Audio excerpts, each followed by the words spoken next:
Hello, you're watching the business headlines on HW News with me, Ali Azhar.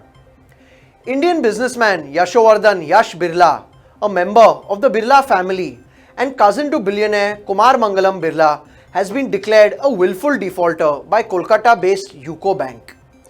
The head of the Yash Birla group of companies that had a revenue of 3,000 crore rupees and a profit of 1,000 crore rupees back in 2012, before its troubles began, failed to repay loans worth 67.6 crore rupees from one of his companies, Birla Surya Limited. His company was given a credit limit of 100 crore rupees and was sent several notices regarding the repayment of a loan which was taken for the manufacture of multicrystalline solar photovoltaic cells. What is most interesting to note is that the same bank that has declared the Birla scion as a willful defaulter was founded by his great-granduncle Ghanshyam Das Birla in 1943. The bank was later nationalized by the government in 1969. Under RBI guidelines, a borrower is tagged as a willful defaulter if there is a failure to meet repayment obligations despite having the capacity to repay, or if the loan is not used for the purpose it was availed for in the first place. He now holds the dubious distinction of being in the same league of other big-time willful defaulters such as Vijay Mallya. India's oldest and most storied business empire, salt to software conglomerate, the Tata Group, has taken a decision, and perhaps a wise one, to cut back its sprawling business and reduce the group's debt by avoiding big-ticket acquisitions and preferring to grow its businesses organically instead. Debt has become a defining issue for some of India's biggest companies as the government cracks down on bad loans following a decade of expansion. The most obvious example being Anil Ambani's group, which relied on high leverage to expand its operations, only to see their businesses hit following a crackdown on bad loans by the government. And considering that the Tata Group's overall consolidated debt has bloated in excess of 2,77,000 crore rupees, which is the largest among India's conglomerates, the company's blueprint for reducing some of it is well-founded. To give you a breakup of the figures, the group's three most indebted companies, Tata Steel, Tata Motors and Tata Power, contributed in excess of 80% to the group's overall debt, and concentrated efforts are being made to deleverage some of that. The chart depicts the level of debt seen in these companies and gives comparatives for years 2018 and 2019. It can be clearly observed that Tata Motors and Tata Steel, which contribute far in excess of 50% of the group's debt for both years, is the pain point. On the other hand, Tata Consultancy Services, or TCS, which is by far the conglomerate's most profitable entity, is not debt-riddled and contrarily stands almost debt-free. After more than a decade of big-ticket acquisitions, which include Tata Motors' acquisition of British luxury car maker Jaguar Land Rover in 2008 for $2.3 billion, Tata Power's acquisition of Welspun Renewable Energy for roughly $1.4 billion in 2016, and Tata Steel's ambitious purchase of European steelmaker Chorus Steel in 2007 for $12.9 billion, and its most recent successful acquisition of Bhushan Steel and Usha Martin via insolvency proceedings, the group's total debt had swelled to a fat 3,19,000 crore rupees or 3.19 trillion rupees by the end of fiscal year 2018. What didn't help was Tata Steel's failed attempt at a joint venture with German steelmaker ThyssenKrupp, which failed to get the European regulators' nod amid antitrust concerns, a deal that would have helped transfer some of its debt and deleverage its balance sheet. However, a focus on improving operating metrics and organic growth, coupled with a strategy to avoid costly acquisitions, has seen the overall debt reduce to 2,77,000 crore rupees or 2.77 trillion rupees by the end of March 2019 fiscal, which is a reduction of roughly 13%.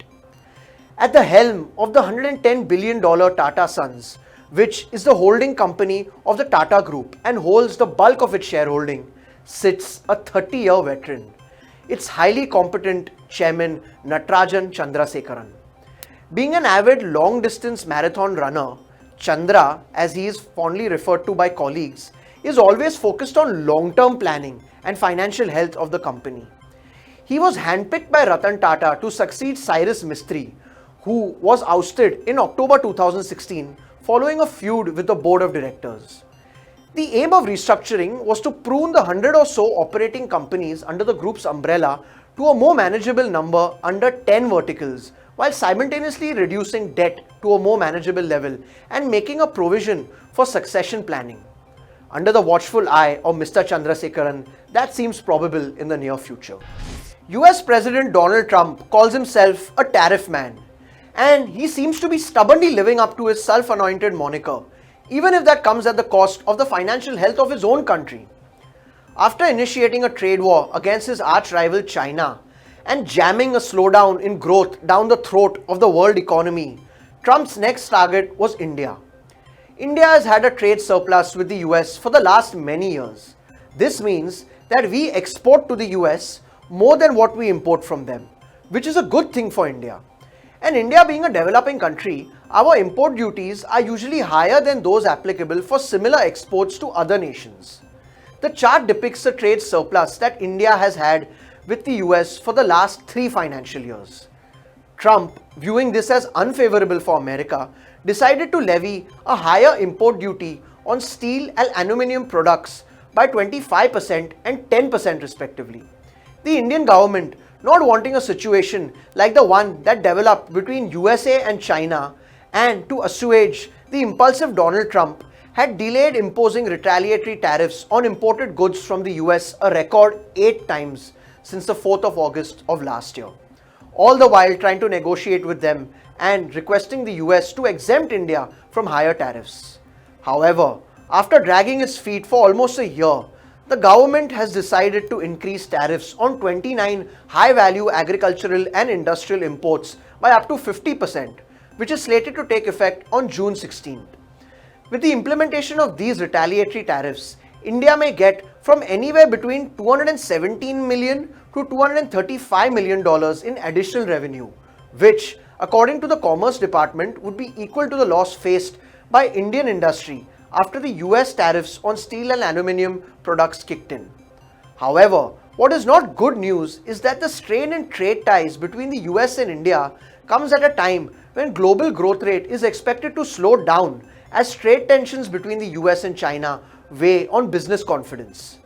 The International Monetary Fund, or the IMF, has as well in April downgraded global growth to 3.3% from 3.5% predicted earlier in the same year. Thank you for watching HW News. This is me signing off. Have a great day.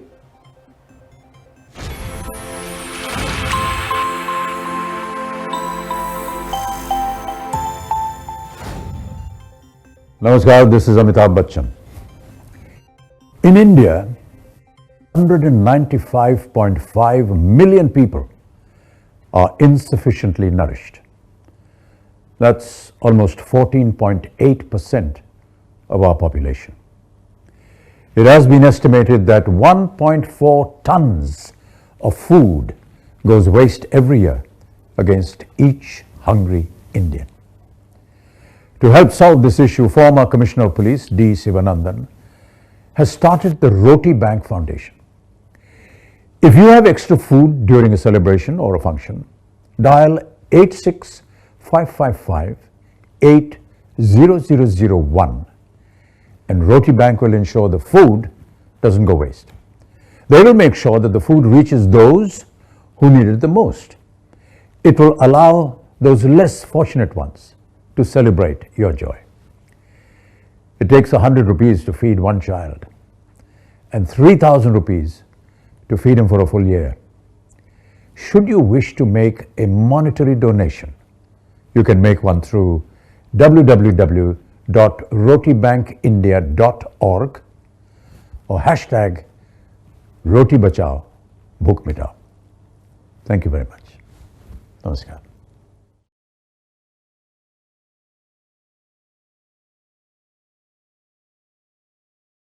Now be the first to know about the latest updates on our new news app. Go on your Android or iOS, search for HW News Network. Download our app, choose the language you prefer to get updates in, and be up to date with the latest news.